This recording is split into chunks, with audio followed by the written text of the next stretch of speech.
Pittsburgh Steelers fans, what is going on? Welcome back to another episode of the Steelers Preview. I am Jeff Hartman, co-editor of BehindTheSteelCurtain.com, and joining me as always to round out the triumphant trio is my buddies, Bryan Anthony Davis, podcast producer. What's up, Bryan? How are you tonight? Oh, I'm fantastic, Jeff. It is Thursday, and if this was the 80s, I would be getting ready to watch Cheers, and I'd be finishing up a great episode of Family Ties and looking towards Night Court as well. But now I'm just looking for a finally Friday and feeling good, and the Steelers have more clarity. So 2021, we're figuring it out, right? Yeah, absolutely. And the other co-editor, David Schofield. What's up, Dave? Well, hey, if this was back when I was in college, I'd be patiently awaiting Thursday night SmackDown. If we're going to throw back to that, but I was here, too, but that was 2 a.m. Yeah, I'm here. I'm taking Bryan's advice. Don't mind me if I don't even look at the live chat tonight, because I'm in a mood. I've kind of had it already, and apparently because the Steelers actually, worked out a deal with Ben Roethlisberger and lower the salary cap, it means they can't gain a single offensive yard because Ben can't throw the ball past the line of scrimmage anymore. All right. So get ready for it, Steeler fans. That's what everybody is. That's the word on the street. That's where that stops, and that's where this begins. It reminds me of the scene from Old School when he gets up and he's drunk and he's giving the best man speech at Will Ferrell's wedding. And it's like, it's like when you catch the late flight home or you catch an early flight from San Diego and you find your girlfriend and some neighbors. And he goes, that's where this stops. And that's where this begins. So anyways, Dave and Bryan were getting a little fired up before we came in. I was like, save it for the show, guys. So we have a lot to talk about. Obviously, a lot of it's going to hinder and hinge on none other than Ben Roethlisberger. In case you missed the news, Thursday it was announced that, and I really hate what the Steelers did. And I talked about this on my Let's Ride that's going to run Friday morning. The way that they put this out there was just really Bush League, in my opinion. I mean, grade A Bush League. If you don't know what Bush League means, you don't know baseball. It's just, you didn't do a very good job of doing it. They put out these tweets and say, we have signed Ben Roethlisberger to a new contract for 2021. And that's it. I said, what? What do you mean? He was already under contract. He was going to play this year no matter what, unless they cut him. And so it's a new contract. Well, what does that mean? What does that look like? They told us nothing. I'm not shocked because I know how this organization operates, but still, this new contract, Dave's going to explain it for us and what this means in the voidable years. You ready for that, Dave? Sure. Well, what are you going to say before that? I guess people totally missed the point because when they do, I then looked in the live chat to think that that's actually how I feel about Ben Roethlisberger. No, I'm tired of hearing other people say these kind of things that are absolutely ridiculous, completely ridiculous. No, they're like, Ben can't throw the ball past. That's not true. They're like, he couldn't do it the whole second half. Not true. Go back and watch the games. You know what? You're fine. And guess what? The Steelers knew it was fine. We just can't get over what happened at the end of last year, the way it all panned out as fans. A lot of fans can't get over it. You know what? It's 2021. The offseason is here. We need to move on. You ready for me to talk about these numbers? So for those of you that heard me earlier, no, that wasn't me being serious. That is me being frustrated with people that are being that way because you just need to stop. Okay. The numbers. Okay. I went through this. How did they free up $15 million is what everyone wants to know. Okay. How they do it. I went through it, and based on the report that they said, Ben signed a 1-year deal worth $14 million. So he was supposed to get $19 million. So right there, boom, they took $5 million off the cap right there, straight hit. Ben said what he said he would take a pay cut. He took a pay cut. Now, how does $5 million turn into 15? Well, I went through and was figuring all this out, and then all of a sudden everyone else was figuring it out too. It's still, people have reported what it is, but nothing is actually officially out there through the NFL that I've seen. But we've all figured it out if you do the numbers. And that is, well, if you add one voidable year, you would save, not even, about $6.5 million, not even. Then if you add a second voidable year, that number increases up to like 8. You get up to 3 voidable years, you're almost to that $10 million more of what you would need to get to that 15 million save that was reported, but not quite. It looks like they added 4 voided years at the end of this contract. And all a voided year does, because people probably would like to know what that means, is that Ben's not under contract after 2021 if the next year is a voided year. Now, by adding those extra years, you divided up how much of their signing bonus, how it was divided up over those years. But Ben's not getting the money during those years. People don't understand that. He's getting it all now. Ben's, and he's not going to count towards the salary cap over those 4 years, because once you hit a voided year that you don't play, it all comes due. But by splitting it up that way, they lowered as much as they could this year to where it's 10.34 million, if I remember correctly from my calculations, of what they saved on that out of that 14 million by doing these voided years, which means if Ben doesn't play in 2022, it all comes due then he's off the books. And that's just how it works. So they saved it by adding fake years to the end of his contract. And the reason they're fake is because they gave him no base salary during that. So he is not tied to the Steelers. They are not tied to him, but they're able to spread that money out. And a lot of teams do it. I was shocked when I went back and looked. Javon Hargrave's contract that he signed with the Eagles last year was for 3 years, actually was for 5, because he had 2 voided years at the end for them to spread out his signing bonus. So this is just something that they do. It's saving the money. And I know some people are like, oh man, why are they kicking the can down the road? Would you rather not have Ben Roethlisberger this year and be eating $22.25 million, or have him this year and not have him next year and be eating $10.4 million next year? So they made the best out of the situation they created for themselves. Okay, so Bryan, quick reaction here. When you saw the news break, you finally see the numbers. I think it was Tom Pelissero, Ian Rappaport, Adam Schefter, all those insiders. They were the ones that had the numbers. What was your take, Bryan? What was your thoughts?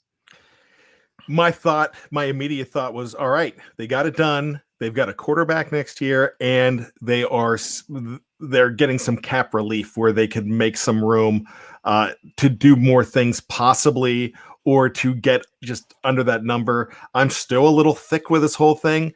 And I do have one question for Dave, if you don't mind me asking, just for my clarity and maybe anybody else that has this question. So say this is his last season. Okay. And it all comes due next year. What kind of cap hit is that? That's $10.34 million. And that's it. Then money. You don't spread it out to the whatever that was, to something that it is each year. Once you're out, it all comes due. Now, the only way to change that is you could do like the Drew Brees thing that happened this year, and next year they could sign him to a basically fake 1 year minimum salary and have him, because if he signs and if he comes back to play, then it would still just be that much each year. But they would have to sign a new deal, but it would still carry that money through on those years as long as he's with the Steelers. And if he doesn't come back with the Steelers, it all comes due the very next year. Does that make sense? Yes. So that makes a lot of sense. So that, Jeff, that makes my reaction even better now, because the Steelers are no longer in cap hell because of Beelzebub. Ben is not putting them through the fire now. How long's he had that one in his back pocket, waiting to use it? It was 5 seconds. It just came into my head while you were talking. Well, let me ask a question here, Dave. You might know this because I don't know if you put it in your article. The $15 million saved for this year. How much? Well, what are they at right now for next season in terms of cap space? Okay, what number do you want me to go by? The 180? Yeah, let's assume it's 180. That's the floor. It's not going to go below it, so let's assume it's 180. So without Ben, I'm just going to give you some numbers, and this. Which one am I using here? This is Spot Track or whatever it is. Sport Track. That because they update their numbers before they officially come across the wire. over the cap waits until a lot of times until things are officially done. They have Ben Roethlisberger's cap hit is now under $26 million. I was happy if they got him under 30, and they got him under 26. Thank you, Ben, for taking $5 million off of that just on your own. That's great. But what they're looking at right now, once you look, if you're looking at just the top 51 that counts right now, that they actually have space under the cap a little bit. Now, granted, they have theirs at 185 rather than 180. But if you're looking at the 180, they are under that now. If you look at the rollover from 220 and which was almost $5 million retirements, the retirements, you are looking that they have, they're a little under. I would say a couple million under. So, in other words, people that are like, yeah, let's go get Bud Dupree. No, not saying that. They're going to have to make some more moves. But I want to get to this super chat before we move on. JS gives us $5. He says, are you ready? Ben won't listen to Canada. We'll only do no huddle one shotgun, no misdirections or RPOs, just basic plays, LOL, and predictable offense. I'm going to tell you, JS, what people told us here on this show as we talked about what we expect from the Matt Canada offense. And they said, how do you know? How do you know what the Matt Canada offense is going to look like? We can't assume that what we saw last season was the Matt Canada offense because it wasn't his offense. It was Randy Fiedner's offense. So thank you for the super chat. But I'm not about to say that Ben Roethlisberger is going to say, I'm not going to go for center. In my opinion, and guys, you can disagree with me. In my opinion, Ben Roethlisberger, if he was like, look, I spent a year with Matt Canada, I don't want anything to do with this guy's offense, he would retire. He would retire. He would move on with his life. Guys, you agree or disagree that if he's agreeing to come back, he's coming back because he's okay with what's happening? Bryan? Absolutely, I think he's okay with what's happening because he wouldn't be coming back. He wouldn't be making these concessions. He wouldn't be doing whatever it took to get this contract done. And you know what? This was the Ben Roethlisberger that a lot of people were hoping for. I don't want to take too much away from Let's Ride Tomorrow, if I'm allowed to mention that show's name. But I made Dave laugh finally. Thank you. So I've been trying to do that. But, so this is not a selfish Ben. This kind of proves to me that he's playing for team. He's playing for that ring. And he's going to probably do whatever it takes.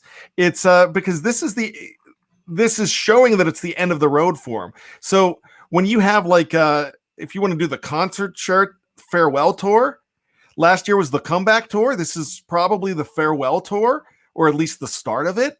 So he's Elton John with his last set of concerts, and he's going to go out with a complete bang. And that means he's looking for a Super Bowl. And if this coach says, hey, this is the best possible way to do it, I think he's going to do it. What about you, Dave? What do you think?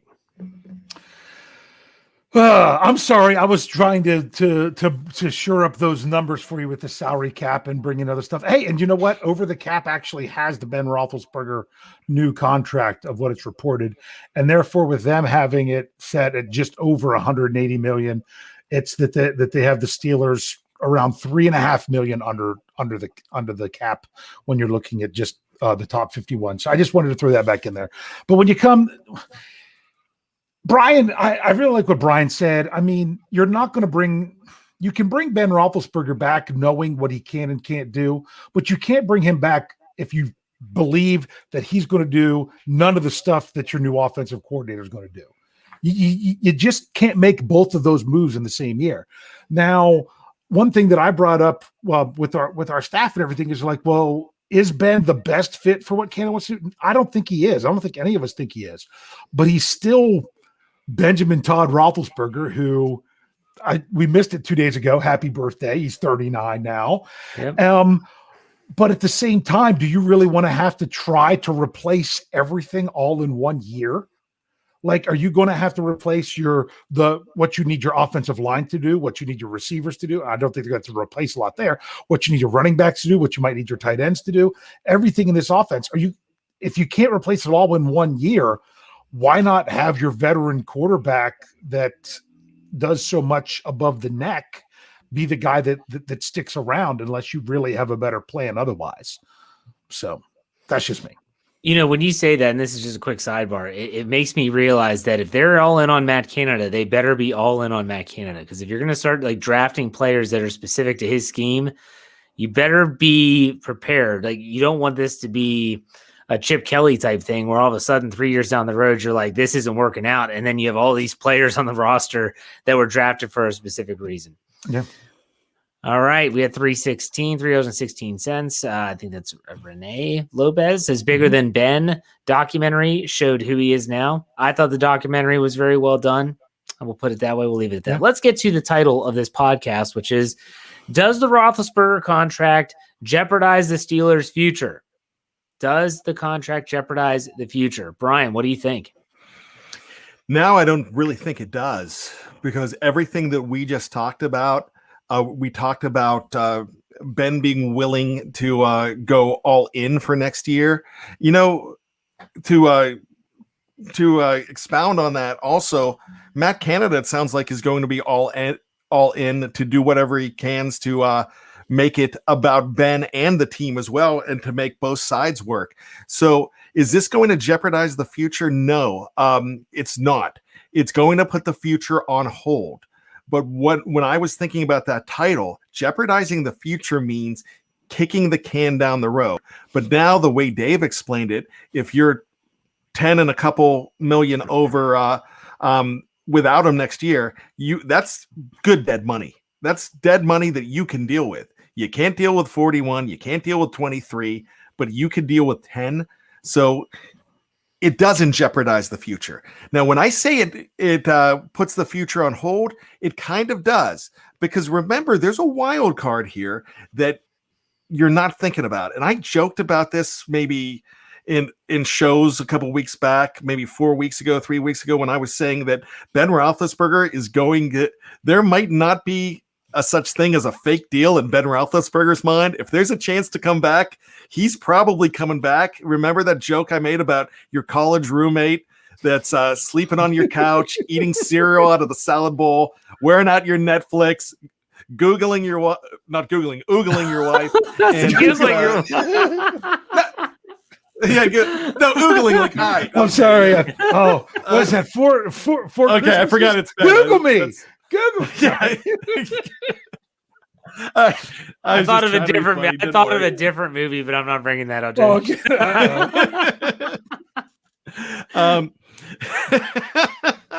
I had a good one, but I can't say it. But yeah, it's not Remember the Titans. Let's just put it that way. If you saw a certain Ben Stiller movie, I won't mention the rest because it would be inappropriate to say Remember the Tight Ones on the show, so I won't do that. Okay, I didn't make Dave laugh that time. I've been trying. No, I'm laughing. But anyways, so what I'm saying is Ben is going to this is not the end for Ben. This might be the end in Ben's mind. He's the kind of guy that, yeah, okay, they say that's a fake deal, but I'm coming back in 2027. So don't put that past Mr. Benjamin Todd Roethlisberger. But I think it works for the team. I think it works for Ben. So you know what? It's not jeopardizing anything. Dave, you agree with Bryan? What am I agreeing with again? Now, did this contract, did this new deal jeopardize the future? No. This is what happens with quarterbacks. It's simply what happens now with quarterbacks, and that you're going to get some carryover if you have that good of a quarterback. I mean, think about we talked. I mentioned Drew Brees earlier with what he's doing by knocking down his. What was it? It was like $25 million knocked down to the base salary because they're trying to spread out his cap hit over the following year, meaning they can wait till June to cut him or for him to retire. If he retires now, they have a dead money hit from his voided years of $22.65 million, which was more than what Ben would have had. They're trying to separate that out to 11 and a half now and an 11 and a half next year. And that's what they're doing to have no Drew Brees, more than $11 million for 2 years for him to not play. I mean, so you look at Ben Roethlisberger and you're going to push 10 off to next year in order to make it a little bit better. That's kind of how it ends up working. It's kind of what happens in the NFL when you move on from such a big name quarterback. It's, I have no problem with what they did. I don't think it's sacrificing the future. I think it's actually smart. I think it's saving their future because they're not going to have to make cuts now simply to keep Ben at that huge number, or they're not going to be able to not sign absolutely nobody back because of Ben's big number. It's actually saving their future because they're not having to cut ties with people as much as they would have otherwise. I think that the biggest thing for me in this question is, will the salary cap rebound the way we all think it will in 2022? And everyone's saying this is just a 1-year dip, and this has never happened before. The NFL's never had the salary cap go in the other direction. It's always just gone up and up and up and up. And so $10 million is not a big hit if he's done after 2021, unless the salary cap remains low or if it goes down again. And next thing you know, you got to pay TJ Watt. But let's ask this question. Does this change your outlook for 2021? Bryan, we'll start with you. I kind of think that with knowing that Ben Roethlisberger's there, knowing that this team is putting some things together, if they can fix what was really ailing them last year, and if the scapegoat was really Randy Fichtner, and this offense could be changed by changing a philosophy with Matt Canada, and this offense can improve on the offensive line, if they do some things, some small moves that move them in the positive direction, this is good news for next year. A lot of people were thinking that this was a 7-9 team. I don't think any Ben Roethlisberger team is a 7-9 team. It never has really been before. So I'm thinking that this takes them from being another in the power rankings, the 8th best team in the AFC and the 12th best team in the NFL, and moves them up a little bit higher. Now, it's not going to move mountains yet, but this is right where the Steelers are glad to be. Let you think that they are out. Let the haters hate in this situation and say that they're completely done, because Mike Tomlin thrives on that. Ben Roethlisberger thrives on that, and there's a lot more guys on this team that thrive on that as well. And it also does another thing as far as changing the outlook. It makes things even more interesting now, fellas. And the reason it makes things more interesting are 2 words that were put on Instagram after this deal was made, and it was "Let's Talk." And I'm talking about Juju Smith-Schuster putting out "Let's Talk." So that opens up a completely different avenue. That doesn't mean that it's going to happen, but it means that there's a player that saw that this was done and is voicing out loud that he wants to be a part of it. Outgoing free agents are the kind of players, when they know that they're gone, are saying, hey, I had a good time there, I did well there, but it's time for him to move on in his career. You don't hear "Let's Talk" from a guy that might have played his last game for an NFL franchise. So I'm really, there's some people that are believing that this is going to be an upgrade for the Steelers going into 2021. And one of those people is Juju Smith-Schuster, because Ben Roethlisberger's back. Doesn't mean he's staying. It just means that he's interested in saying, and you just don't put that out there if you aren't genuinely thinking that, hey, if we could make it happen, that would be awesome. Okay, Dave, the question on the table is, does this move change your outlook for 2021? What do you think? It's funny because being the eternal optimist, I was kind of optimistic towards 2021. It shifts it a little bit more towards the optimistic side, just because you feel like the Steelers, they're working on it. I feel like this just kind of brings it more into that they have a plan. There were certain things they were willing to do, and they managed to have these things done. I mean, come on. Ben Roethlisberger was going to count $22.25 million towards the salary cap. And now for him to actually play this year, he's only costing them, what is it? Just over $3 million, like $3.5 million more. That's a really good thing to say, that this is what they wanted to do and we're going to make it get done. And not only that, Ben agreeing to it, they said that they really had to get the number down, and they did. They made it happen. So if they say they have other things that they're going to do, I mean, the Steelers have been vocal that said they would like to have Bud Dupree back. Doesn't mean that it's going to get done. Doesn't mean that he's going to demand a price way more than what they can actually do. But just like we found out from Javon Hargrave last year, they made a play for him. So this tells me that the Steelers are making moves and ready to do it. So therefore, I, of course, am optimistic about it. You know, I'm an eternal optimist like you, Dave, and I have to be honest, I've been very guarded about this upcoming season. There's just so much in the air and so much up in the air that you're wondering, what's this defense going to look like in terms of the free agents they have with Hilton, Sutton, Alualu? What is the offense going to look like on the offensive line? Then you throw in like the Pouncey retirement, and you're thinking, geez, like this team could look drastically different, but if they find a way to keep some guys, it could be a very competitive football team. Case and Wright gives us $5, kind of like he just wanted to make sure we said this on the air. He said, Dave said this months ago, but shut up about the schedule. Teams change, especially in a cash-strapped year.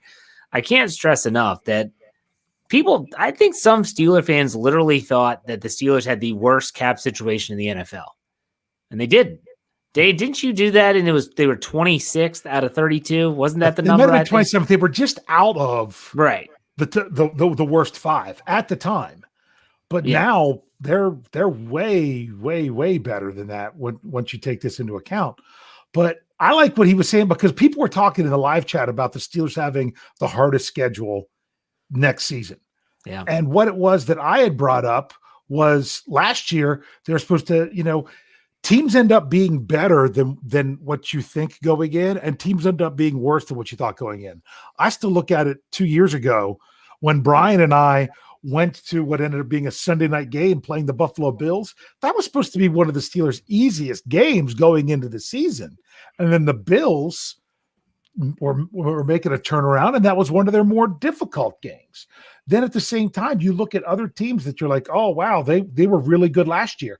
Doesn't mean that they're going to be who they are next year. And that's what Course is talking about. Just because you're basing it all off this year's records doesn't mean that these teams are going to be as good, or they could even be better next year.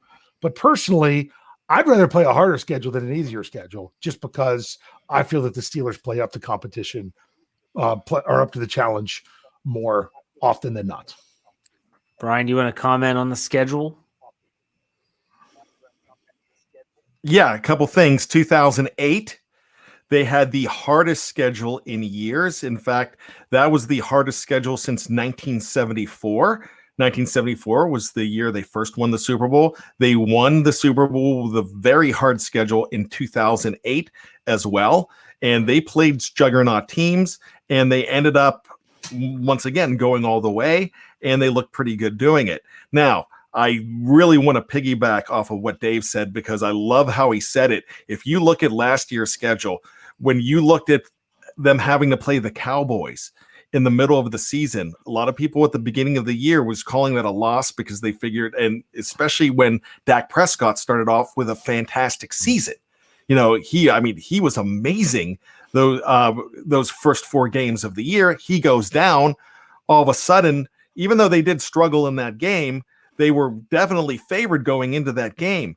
Another game that they played last year that everybody was thinking was going to be very tough was playing the Philadelphia Eagles in week 5. And the Eagles weren't the same. So teams are definitely going to change from April when that schedule comes out by the time you actually play them. Another case in point was the Washington football team. They were supposed to run away with that game, but Washington found its defense. They found their quarterback in Alex Smith as well, as he played very well in that game, well enough for them to win that game. Fortunes change over a season, and especially from April to September. So remember that when you're thinking about the schedule. Those guys in the locker room and the coaching staff, they don't look at the schedule and say, oh, we should lose this one, we should lose this one, and we should lose this one. They're like, we're winning all 16 if we play our game and play the way we're supposed to play. And that's the way they think about it. So schedule, don't worry about it. All right, we're going to take a quick break on the audio side. Make sure you go over to part 2. If you're watching live on YouTube or Facebook, don't go anywhere. We're not going anywhere. But you want to stick around. Go to part 2. We're going to talk about, should the Steelers trade one of their backup quarterbacks? And also, do NFL insiders actually have trustworthy knowledge inside the Steelers locker room? So we're going to talk about on part 2, as well as trivia and a little over-under, Ben Roethlisberger style. Join us. We'll be right back.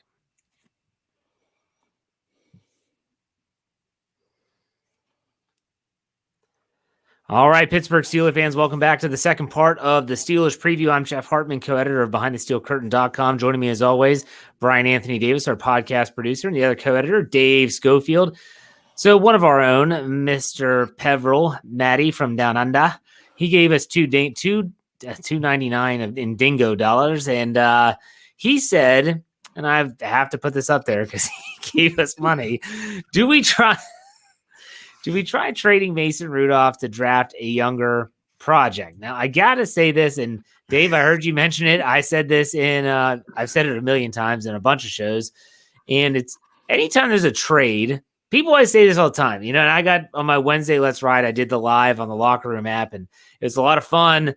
And I said, what about, think the Steelers should trade back? It's like, well, someone has to want to trade up for the Steelers to trade back. So in this scenario, it's great to sit there and talk about unicorns and rainbows and say, wouldn't it be great to get a 3rd-round pick for Mason Rudolph? Who wants Mason Rudolph right now? Who wants to give up any pick for Mason Rudolph right now? But guys, you see this as a logical option. I think you know where I stand. Dave, you seem like you're ready. Go ahead. Yeah, well, it's funny because I'm going to bust on Matty P a little bit, but he was bringing this up because a lot of people were talking about it in the live chat. This was something brought up sooner, but I'm going to bust on Matty P because he's the he must be the trade master because he runs through these mock drafts and he makes 17 he needs to get a hobby is what he needs to do.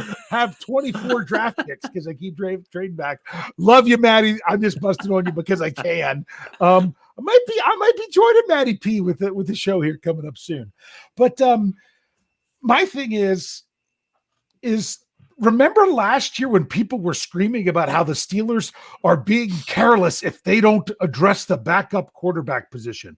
I mean, they had no money, but they wanted him to go out and spend a bunch of it to have a backup quarterback. And now the Steelers only really have one backup quarterback. I'm sorry, you can't count Dwayne Haskins with a futures contract until he actually proves that he can make the team. You wouldn't count on anybody. Are you counting on any of the other guys that they've signed to futures contracts, guys that were in the practice squad last year and things like that? No, we're not counting on those guys to be contributors this year, and we shouldn't treat Haskins the same way. Does it not mean that he couldn't turn into something great? Absolutely. Jeff brought that up many times. But Mason Rudolph's your backup quarterback right now. And yes, he only has 1 year left, but it's funny because all of a sudden we want to trade this guy and move this guy and cut this guy. And, does this sound like a Pittsburgh Steelers move to trade their backup quarterback when after just signing their regular quarterback for 1 more year? If anything, they're not going to trade him. If anything, they're going to sign him to a new contract. If that's more of a Pittsburgh Steelers move, I don't see it happening at all. We're not playing Madden. This is the NFL. Bryan, you agree or disagree? I agree with Dave completely. Here's the thing, Jeff. I'm going to go ahead and offer you this fantastic deal. For your Troy Polamalu signed helmet that you have, that full-size helmet that you wish you had, but say you had it, I'm going to go ahead and I'm going to trade you my BJ Finney pants and my autographed mint condition rookie Artie Burns card. Ooh. You know what? I am also going to throw in 2 tickets to the water park in Pittsburgh you could use it next January. So Sandcastle? I'm going to throw in Sandcastle. I'll throw in all of that. Only valid in January. Only valid in January. The ice slides are great that time of year. So who wants to take that trade? I'm taking offers for it right now. I'm not saying that Mason Rudolph has no value, but a lot of people think, oh, we'll just trade this guy. There's got to be a market for a guy. You know what? There could possibly be a market for a guy, but it might be a 7th rounder. It might be a 6th rounder. It is just like this. If you're ever in a car accident and it's not your fault, but you've got a car that's 10 years old and it has so much more value to you because it's your mode of transportation. You get around in this car, but the insurance company says, hey, it's worth $500 because it's from 2008. You know what I'm saying? So it has so much more value to you because it's yours, but it doesn't have a value to the insurance company or the other party. If the Steelers were to hold on to Mason Rudolph next year, he's so much more valuable to that team because he has the experience. If something happens to Ben Roethlisberger, you might think he stinks and you might think that he has no future, but he could kind of save your team next year if it's for 3 games that Ben Roethlisberger's out. We saw what happened when Landry Jones and Michael Vick came in for Ben Roethlisberger. We've seen Landry Jones come in before. You know, he was good the first week, but when he started, not so good. So that's the kind of things you got to think about. He has some value to this team. Just because you've got a guy that's 39 and coming back for 1 more year doesn't mean that you go ahead and make that trade because you might need him next year. They're already thinking miles ahead. And just like you, Dave, I love Matty P. I'm going to start calling him Millennial Matty because he thinks like a millennial. And he's he just is a like, millennial, I think. I know. I know. You're technically a millennial, but I you would don't not think bust like a a Matty millennial. P if I didn't really like him. He does good stuff. I love the guy. I mean, that's why we brought him on board. He's awesome. But I was laughing because my phone this morning at 6:00 in the morning, bing, bing, bing, bing, bing, and he had like 19 trade possibilities. He had 17 picks in one draft for the Steelers, and I was like, dude, they're gonna cut all those guys. I mean, you can't have all those picks, and somebody actually has to make those deals. It's good in theory, but I love his passion, and that's what's so awesome about it. That's why you need to check out his show, The War Room, and that's why you need to check out Touchdown Under with he and Mark Davison. And Mark Davison is still employed with us, right? Because you fired him way back because of a comment on the Slack channel, but he's still with us. I thought it was Matty that got fired. Oh well. No, it was Marky D. It was Marky D. But they're fantastic young talents here. But it's funny how you think when you're in that mode, when you don't look at when you've been through the wars like the 3 of us have been with the Steelers, you kind of think, oh yeah, that's Dave mentions go west all the time. That's being the king of wishful thinking, but it's just you mentioned what unicorns? Yeah, it's lollipops and a rainbow clouds. So there you go. I want to ask you guys something though. I want to ask you this.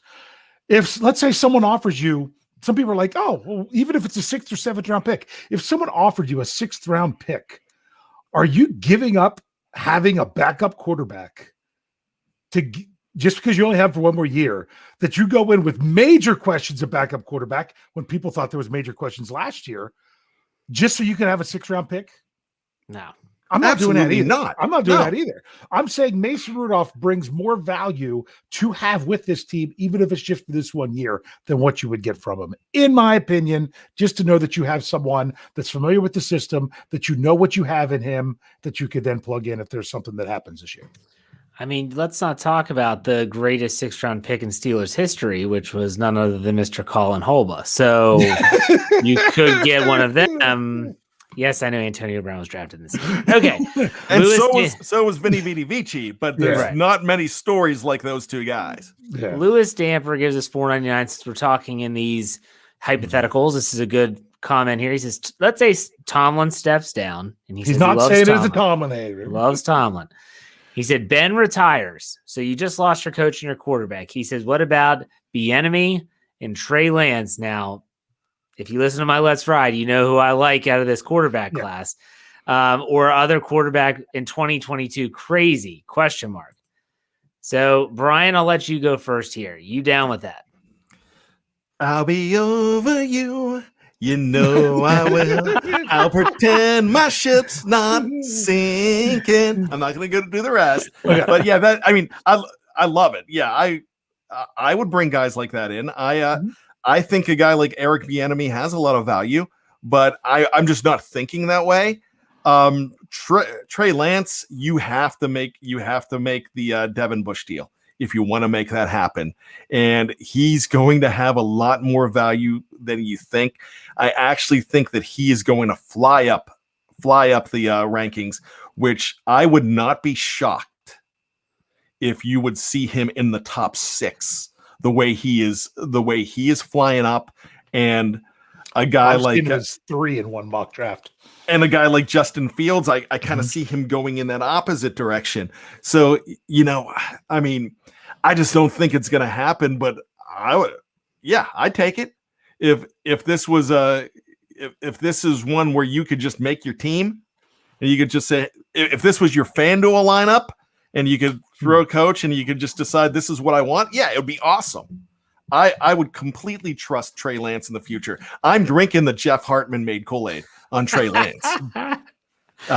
It's me and Michael Beck too. I got to give him credit. We are both captains of the Trey Lance fan club. So, Dave, what about you? Are you down with the Mike Tomlin scenario? All right. Well, first of all, like I said, I'm not looking for this scenario, but if they say if this is it and this is what we're faced with, I would love to have Trey Lance, but I'm very weary with what you'd have to give up to get him. I'm not giving up next year's 1. I don't want to even give up another 2 this year. I want the Steelers now. Like I said, I'm not putting Matty P. I don't need 24 draft picks this draft, but at the same time, I don't want to give up a lot of your top draft picks. If you could get someone like that, kind of like the mock draft Monday I did on Monday because someone crazily had Fields falling all the way to the Steelers. I'm like, if you could get that player and not have to give up anything in a trade to get him, do it. But I'd still rather have Trey Lance. One of those quarterbacks, one of the 5 that Mel Kiper had in the top 10 is going to fall. I could see it. One of them is. That. Just saying that. But I'm also going to say when it comes to Eric Bieniemy, he's actually, and this is why he's not an NFL head coach.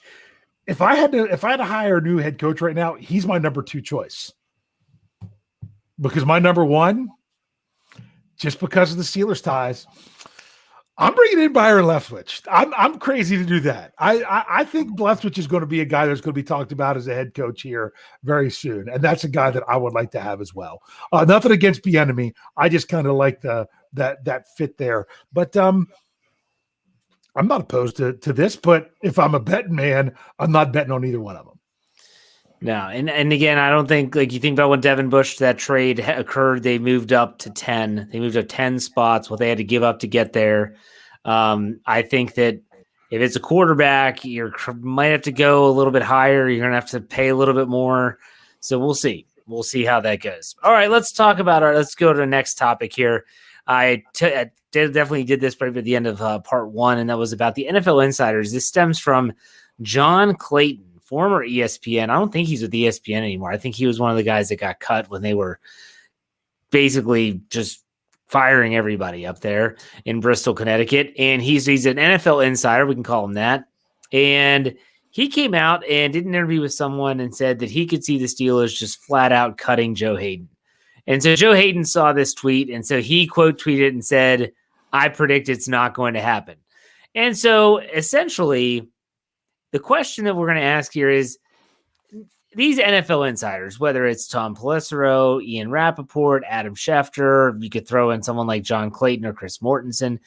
Are you all putting any stock into what these gentlemen or ladies say about the Steelers and their thoughts on that? Dave, we'll start with you. No. Okay. No, I mean, I kind of talked about it a little bit on the Scobro show. You know, it's all the hot takes and everything else. But if you really look at some of the Steelers players, the Steelers front office, and some of those trusted few that you feel really are truly Steelers insiders, I'm talking like my go-to is Jerry Dulac. Okay. You ask Dulac what he thinks, Joe Hayden's here next year. You know what? Because, and I said this, that he brings, when you hear the inside the actual locker room stuff, he brings so much to the Steelers. And I'm not talking about just as a locker room guy, as like a team leader and things like that. I'm talking about how they really feel. They can do things differently defensively with Joe Hayden on the field. And then you want to look at his age and, I don't want to get, I'm worried about that. But I didn't see any fall off with Joe Hayden last year. So people were saying this simply looking at numbers. You're looking at his age, you're looking at his contract, and therefore they're evaluating those things. But I don't feel that they really understand the pulse of the Steelers. And I said this with Big Brosco on Tuesday. If you are an informed Steelers fan, you know more about the pulse of the Pittsburgh Steelers than a lot of these national people, because you're actually watching all the snaps and you're paying attention to what's going on specifically with them. And they're not, because they're covering everybody. So therefore, I would say beware. Bryan, what do you think about that? You know what? I love everything that Dave said. If you are an insider or an NFL correspondent, then you have your own trading card that says you have a very important stat, and it's SB. It's not a stolen base. It's stories broken. And that's what they're going for. We've got to break the story. We've got to be quoted. Ian Rappaport reports that this is going to happen. I would love to see Rappaport, Aditi, any of these guys, Schefter. I would like to see how much, like a percentage. We talk about completion percentage. We talk about win percentages, all of this. I'd like to see their actual truth percentage, what really happens, because they're trying to get it out first, and they believe they've got some inside information, and it doesn't always come through. We make predictions here all the time, but they're predictions. We don't have those inside scoops. These guys think that they have them, but sometimes they're given false information. Mike Tomlin and this organization is not going to give up their hand. And where I'm saying this doesn't even have to do with the Steelers, but you look at the J.J. Watt situation. Oh, J.J. Watt is down to 3 teams. It's either going to be Buffalo, it's going to be Cleveland, and it's going to be Green Bay.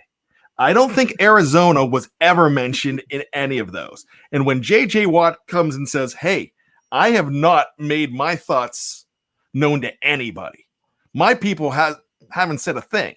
But a lot of it's speculation, and that's what mock drafts are. Look, I live my life by 2 things now. One outside of this business and one inside of this business. Outside of this business, never trust a fart. Inside of this business, never trust a mock draft. Never trust a quote until it has the Steelers letterhead. It comes from the Steelers Twitter feed. It comes from them. Don't trust it, because it's hearsay until the black and gold Rooney stamp is on it.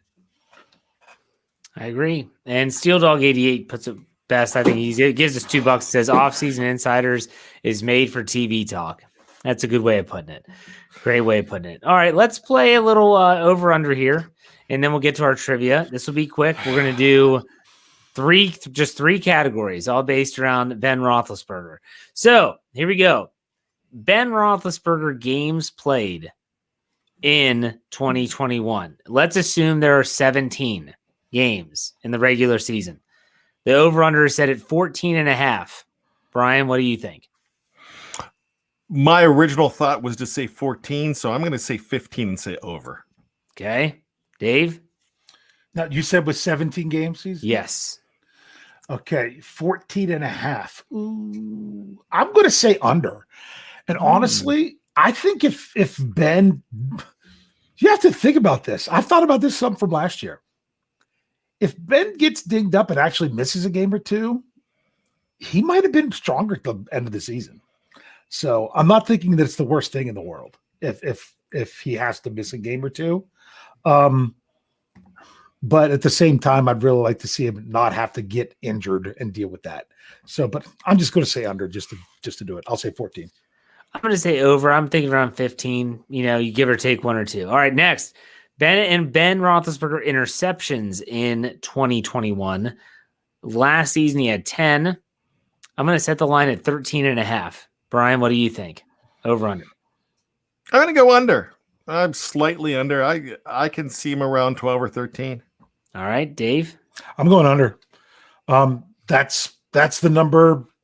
I did it on my Stat Geek that ran this morning. If you don't listen to our audio-only podcasts, it's the touchdown to interception ratio is the biggest thing that Ben Roethlisberger can do that would mean a lot to his success and even Steelers Nation's perception of what he's doing. So I'm going to say that he keeps those interceptions low. He needs to. I'm going to say under, but not by much. I think he'll be around the 10 to 12 range no matter what. And last one, Ben Roethlisberger touchdown passes. Hey, at 33 last season, I'm going to say the over-under set at 30 even. Bryan, what do you think? Could I actually say push? Because I'm thinking 30 exactly. Okay. Dave, what about you? I'm going to go under. I'm going to say 28. I'm going to see if the Steelers have an improved run game, which, but also you got to remember, there was no receiving touchdowns by Steelers running backs last year. That was odd that didn't happen. But so I'm going to say under, and mainly only because if he also doesn't play all 17 games as well. That's a good point. Real quick, Grayson Brown gives us $4.99. He said, who do we keep now? I can't imagine we keep all three. Bud Dupree, he has Hayden in there, even though he's not a free agent, and Juju Smith-Schuster. Oh, and I don't care about the Ben news today. Go BTSC. So out of Dupree, Juju, or Hayden, who do you keep? This is a tough one for a lot of reasons. Bryan, we'll start with you. If this is a wish list, if this is purely wish, it's Dupree, Hayden, and then Juju. If this is actually what I think is going to happen, it's going to be Hayden, Juju, and Dupree. I think Dupree is not going to be around whatsoever. We talked about Joe Hayden saying, "Wait a second, I'm going to report that I'm not going to get cut," and when we say that, they have plans for him.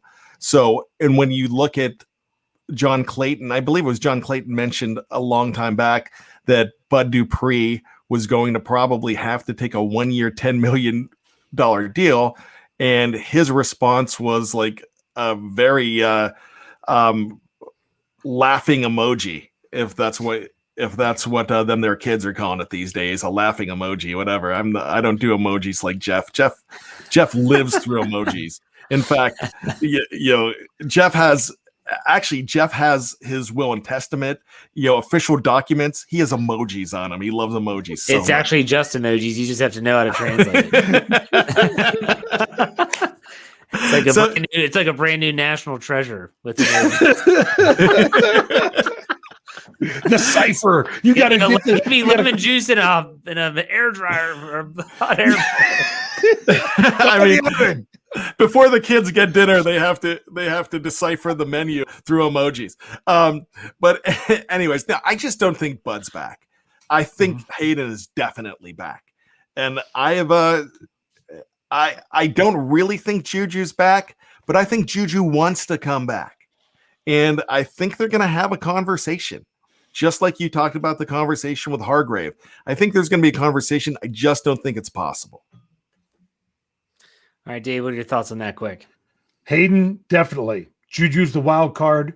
And the reason I don't think it'll be Bud, even though they say they'd like to keep Bud's value, both what he believes he can make and what I do think he will get on the market out there, although, the injury comes into play, is just too much when you really think about cost above replacement, because you have someone in Alex Highsmith who's not Bud Dupree, but at the same time, you can't afford to pay Bud Dupree too much when you're getting ready to pay TJ Watt, and you have someone like Highsmith that's there and not expensive. I'll make it simple. Dupree gone, Juju gone, Hayden back. All right, let's go to trivia time. Dave, you ready? Oh, you're done with the over-unders? Yeah, my trivia is really easy tonight because I was thinking about other things. I do want to ask one thing. Did you guys know Tom Brady left the Patriots because he had voided years at the end of his contracts that wasn't picked up? Do either of you know how much he counted against the Patriots salary cap this past year? I don't know. Is this your trivia question? No, I'm going to have a different trivia question. This is a question that's kind of like trivia. I'll say $8 million. I was going to say 7. How about 13.5? Oh, so nice. When you look at that, and then you also look at like what Drew Brees is going at, doing what the Steelers did to where if Ben Roethlisberger, if this is his last year, and because of the voided years, he's going to count 10.34, not that bad. So, okay, it is going to be quick because this is so easy that Bryan, you're going to have to let Jeff answer some. Okay. All right? So, in the Mike Tomlin era, we're talking first-round draft picks. We're not talking special teams, and we're not talking specific like right cornerback or anything like that or strong safety. If you're looking at just overall position groups, what are the three position groups that the Steelers have not drafted in the first round under Coach Tomlin? In the first round, they have not. First round. So like tight end. Tight end is one. Okay, they have not drafted.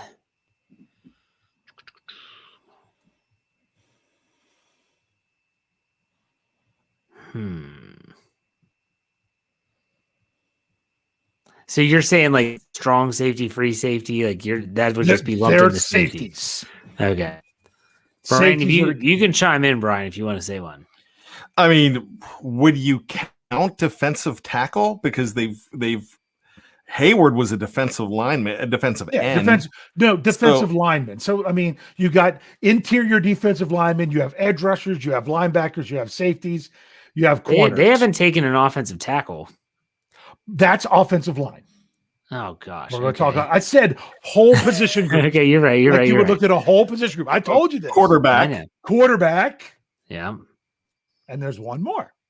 Well, he's taken a running back. He is not taking a wide receiver. I was say he hasn't taken a wide receiver. And it would be a wide receiver. That would be the three. Holmes was Cowher.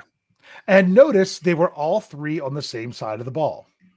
But now, when is the last time, real quick follow-up, what is the last time the Steelers have taken those three positions in the first round?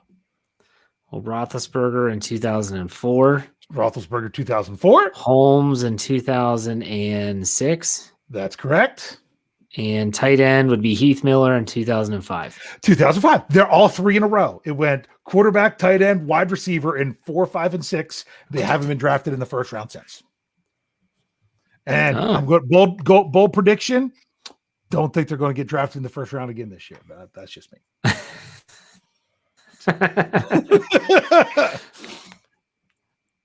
So that's it. Is Jeff frozen, Bryan? All right. Let's do some final thoughts here. I'm frozen. Yeah. And everyone was like, oh, what about kicker? I said not special teams. I said position groups. So, okay. Oh, my gosh. I would love it if they went the Sebastian Janikowski route and did a kicker. Oh, my goodness. That's unreal. Jeff would lose his mind. That'd be amazing. He's still talking Colin Holba for a 6th rounder. If they'd go punter or kicker, I would love it just to see Jeff. My head will explode. That's what'll happen. So let's go final thoughts. Bryan, you're up first. This is a landmark day for the Pittsburgh Steelers. And the reason it is, do you remember in Jerry Maguire when at the end he comes home at the very end of the movie and says, "Hey, remember that project we were working on? Our business? Well, we had a really good night." This is a really good day for the Pittsburgh Steelers, and I'm going to tell you why. This reestablishes you as a franchise that takes care of their players, takes care of those long-term players. A lot of people have thought in the past few years, because of Hines Ward's early exit, because of Troy Polamalu's early exit when they weren't ready, this is one of those that shows that they still care about their team as far as having a future Hall of Famer and not ready to get rid of him. Whether you love the move or you don't love the move, it is a good move for the Steelers because it shows the humanity side of the Steelers. And I mentioned this before in the show, but when you have a Juju Smith-Schuster who is on his way out the door saying, "Let's talk," that means that players are noticing that they're getting taken care of. What does that also translate into? That translates that free agents from other teams will look at the Steelers as well and say, they care about their players. They're not quick to usher you out of the door. And that goes a long way. Whether they have the pocketbook to go ahead and sign a big free agent right now does not matter. What matters is that they have Rooney-fied their team again today. This is a throwback to a man smoking a cigar in Arthur J. Rooney. This is a throwback to the ambassador, Dan Rooney. This just really feels good. And when I heard the news today, I was feeling good because it wasn't the big business of cutting a guy just because they're too old. This wasn't, "Here's your good gold watch. Don't let the door hit you where the good Lord split you. Good luck on your future endeavors." It wasn't that. This was a family move from a family team, and I feel good about it. All right, Dave, final thoughts. Yeah, I kind of don't feel the same way as Bryan with this. And I'm not saying he's wrong. I'm just saying because sometimes you're like, "Oh, they did right by Ben Roethlisberger." The big complaint is, well, then they shouldn't have, because what should really matter is his play on the field. And I feel that knowing that the Steelers do what they do if a player really can't do it anymore shows us that they believe that Ben Roethlisberger still has good football left in him. And what lines up perfectly with this is Evgeny Crosby's $4.99 super chat that was much earlier. I didn't know if you were going to get to it or not. That said, when Ben Roethlisberger plays, the Steelers win games. Maybe not the big win recently, but 10, 11 wins every year. So if you might be down on Ben with everything else, can they do this? You know what Ben Roethlisberger does? He wins football games. So it's not, I love everything that Bryan said, but it's even more than that. It's not even just we want to do right by them, but we want it to be at a level that's going to bring success to the Pittsburgh Steelers. So I feel that that's the way that the Steelers truly believe. I also want to say two other quick plugs real quick here at the end. One is tomorrow night. That's usually your Tony six-pack. It might be a little bit of different show. You're still going to get Tony, but we got something else that might be in the works. So if you're not usually a Friday night tuner-inner on our podcast, make sure you do for this one, because you're going to want to catch this. So that's one. And then the other thing is the salary cap. It's going down. We don't know what the exact number is. I actually had a little idea of something that, should, if Jeff decides he's actually going to publish it because I'm crazy, that's a good idea that the NFL should maybe consider when it comes to the salary cap. It's never gone down before, but I'll just kind of say it. Does it really have to jump down to the number that it's going to be the first day of the league year? Or could they could they take their time getting there? Just something to think about. Check that out tomorrow at BehindTheStillCurtain.com, your one-stop shop for all things Pittsburgh Steelers. Hey, man, Alex Flores gave us $5, and then he didn't put his question in, so he gave us another $2. And then he said, J.C. House now are signed a one-year deal today. Yes, that is true. We'll have that story on Behind the Steel Curtain tomorrow morning, on Friday morning. So make sure you check that out. Make sure you check out all of our shows, including my Let's Ride every Monday, Wednesday, Friday. That's basically my final thought every week. So Next week, I guarantee you we're going to have some more news to talk about because we're going to inch closer to the new league year. So make sure you check us out next Thursday for another Steelers preview. Dave Schofield, send us out. Hey. Doesn't get better than that. We'll see you next week for another episode of the Steelers.